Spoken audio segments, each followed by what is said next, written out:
দিয়া ছোটকালে নাড়া খেতে আইয়ে বইতাম, তা নাড়া খেতে বইয়া এরপর নাড়া লইয়া একসে শয়তানি করতাম কিরণ একটু নাড়া এর উগলইতাম, উগলইয়া এবার দেখে নেই নাড়া এবার এহেন দিয়ে সুন্দর কাটতাম, কাটছি কাটিয়া এবার এই যে জিনিসগুলো এই এই এই জায়গাটা একটু ফাটতে হইবে, এই এহেন দিয়া একটু ভালো করে ফাটতে হইবে, ফাটাইলাম ফাটাইয়া এটার আবার একটু কায়দা করা লাগে, এই এই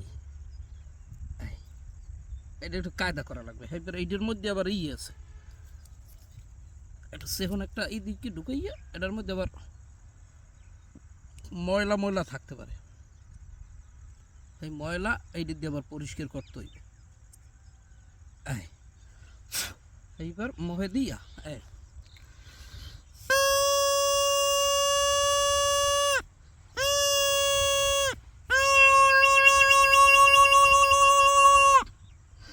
দেখছেন, এইটা হইল জাদু, যে এত চমৎকারভাবে সুন্দরভাবে এক গ্রামের একটা নাড়া খেতে বইয়া এইবার নাড়া হিরিয়া এইবার নাড়া দিয়ে বাঁশি বানাই নিয়া, এটা কিন্তু একটা জাদু।